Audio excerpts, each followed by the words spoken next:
يا مرحبا بالجميع، حياكم الله على هذه الأجواء الطيبة وهذا المكان الجميل. حبيت اليوم أكلمكم في موضوع بالنسبة للمشاريع اللي نعرضها، ما دائما تشوف على الدخل اللي محطوط، الدخل الشهري أو الربح الشهري. فهذا ما تعتمد عليه أبدا، اعتبره أصفار، اعتبره ما موجود. هذا بس أنا حاطينه كذا من ضمن الاستمارة.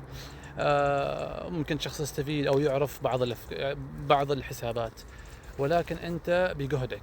ياما مشاريع مسكرة ما فيها دخل ما فيها شيء، وما شاء الله تبارك الرحمن على الشباب اللي اشتروهن، اشتغلوا عليهم بطريقة صحيحة، طريقة إدارة قوية، ترويج صحيح، وأصبح من إفلاس إلى ما شاء الله دخل شهري يتعدى 1500 و2000 ريال. لدرجة أنه بنفسهم كلموني في هذا الموضوع، قالوا والله نحن اشترينا هذا مسكرات مغلقات، بنفسهم يخبروني هذا الكلام.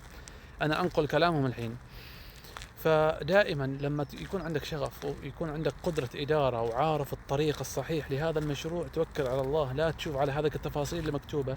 شوف السعر وتفاوض معاهم، شوف المكان وشوف التجهيزات اللي فيه، وتوكل على الله. دام انك قادر انك تدير هذا المشروع بطريقة صحيحة، وبإذن الله راح تتوفق في هذا المشروع. ولكن انك تشوف نقاط وتشوف مثلا اللي هو سبب البيع، مثلا كاتبين عدم التفرغ، هذه كلمة متداولة. عدم التفرغ يمكن صح، يمكن دراسة، يمكن سفر، يمكن أشياء كثيرة، فهم عاد يختصروها بعدم التفرغ بأسباب معينة مثل ما ذكرت.